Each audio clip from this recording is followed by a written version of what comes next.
Voilà, donc ça démontre l'intérêt d'avoir le document ouvert en deux fenêtres. Vous ne devez pas faire un aller-retour entre le gabarit et le document. Vous voyez directement ce que les modifications dans le gabarit apportent au document. Enregistrez votre document. Alors je vous montre comment aller un peu plus loin. Je sélectionne le triangle que j'ai fait là, je le sélectionne dans le gabarit. Je vais importer une image. Donc fichier importé et je vais aller chercher une image. Ne le faites pas, regardez juste, vous allez voir après ce que ça dit. Je double-clique sur le bloc, je suis donc en train de manipuler l'image. N'hésitez pas à zoomer en arrière, bien sûr, parce qu'on a des problèmes avec les stagiaires qui double-cliquent sur des images, les images sont grandes. Comment je fais pour redimensionner l'image? Ça foire. Ben non, il faut zoomer en arrière, évidemment, quand l'image est grande. Et puis, outil de transformation manuelle, j'agrandis l'image dans son bloc. Et voilà, j'ai une image de fond. OK? Une image de fond dont je peux faire varier la transparence parce qu'évidemment, c'est le genre de truc ici qui va... ce qui est foireux, elle est pas assez fade. Soit je la fais fade dans Photoshop, soit je la fais fade ici dans InDesign. Si vous êtes vraiment pro, il vaut mieux le faire dans Photoshop et connaître la technique. Mais ici, c'est menu fenêtre.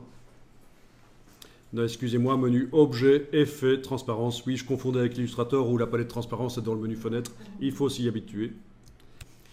Objet, effet, transparence.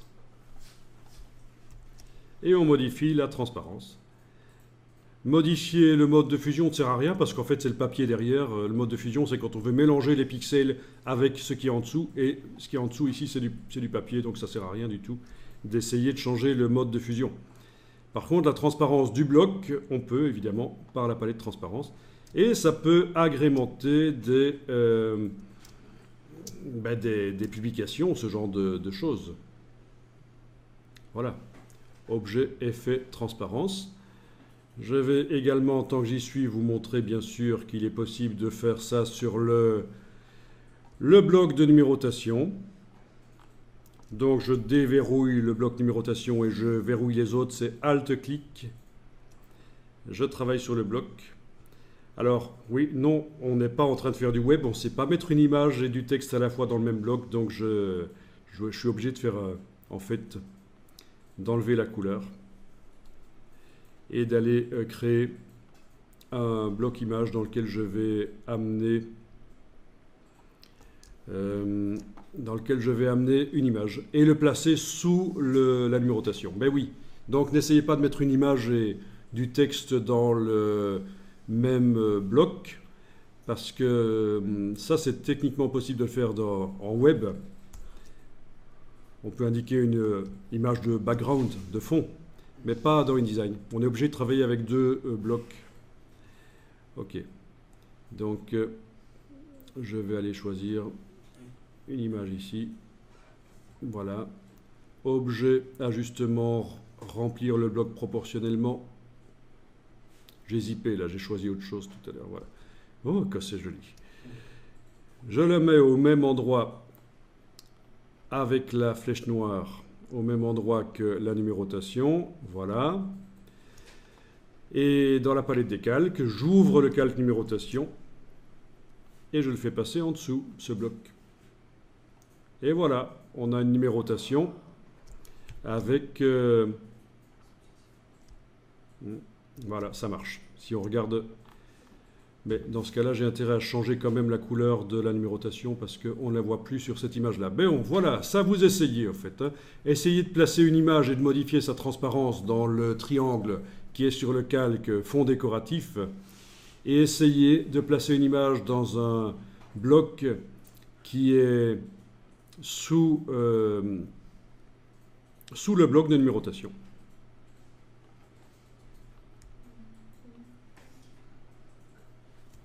Ah, comme c'est créatif.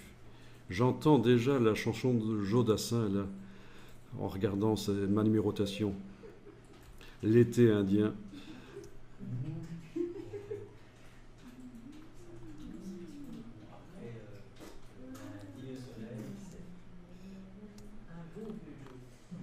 Voilà. Bon, ben, est-ce que c'est moche, est-ce que c'est pas moche?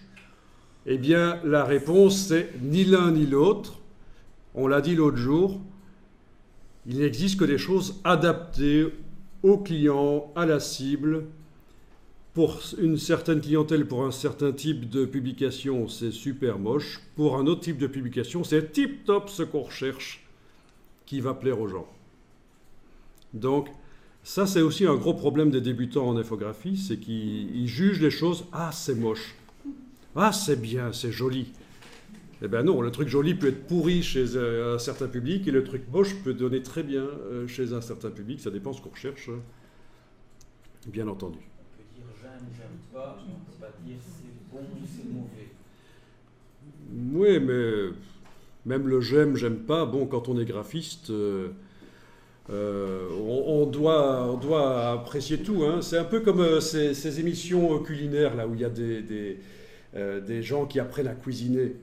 Ils veulent devenir le master machin. Et il y en a qui arrivent et disent ah, mais je déteste le poisson, moi. Non, ça va pas. Si tu détestes le poisson, tu vas pas être super cuisinier. Tu fous le camp, tu vas ailleurs. Hein? Il faut apprécier tout, quoi. Il faut essayer tout. On peut être allergique à un truc. Il y a des boutons qui poussent, ça je veux bien. Mais, ne pas aimer.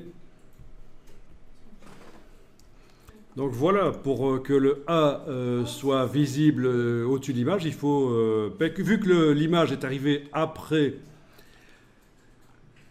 elle est au-dessus forcément, il faut la faire passer en dessous, dans le calque.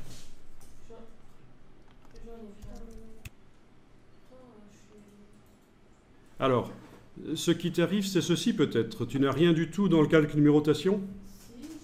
Ah, parce que ça peut arriver quand on est sur les pages, parce qu'en fait, sur les pages, il n'y a rien. C'est quand on est sur le gabarit qu'on le voit. Alors, est-ce qu'il faut retirer le fond de couleur?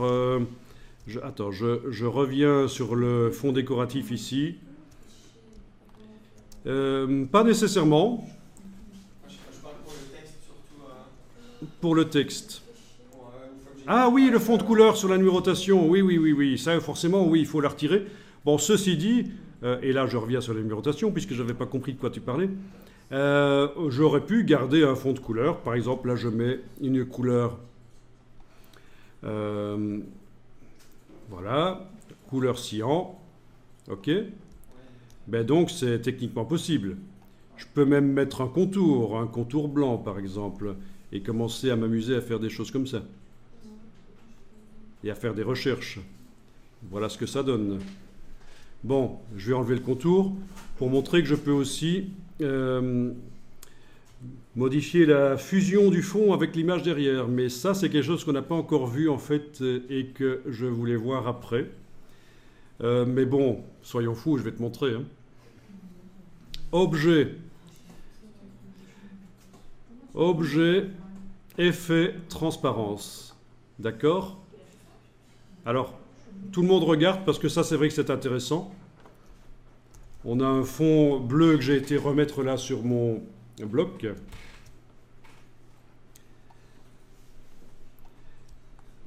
Alors, si je modifie la transparence ici, eh bien ça modifie la transparence de tout. C'est-à-dire que mon fond bleu devient transparent, mais ma lettre aussi. Pas bon ça. C'est parce que je suis en train de modifier la transparence de l'objet. Alors, je remonte la transparence à 100%. Je vais modifier la transparence de quoi? Du contour? Il n'y en a plus. Du fond? Oui. De lettres? Non. Donc, je mets paramètres pour fond. Et là, j'ai la transparence du fond uniquement. La lettre reste noire. Donc ça, c'est très intéressant. Je comptais vous le montrer, mais voilà, c'est fait. Enfin, on va quand même y retravailler parce qu'il y a des effets spéciaux à mettre éventuellement. Voilà ce que ça donne. Donc pensez à ça, vous avez la possibilité pour un objet de cibler le fond, le contour, le texte ou tout l'objet. 4 possibilités quand on modifie la transparence. Ça donne déjà pas mal de possibilités. Bon.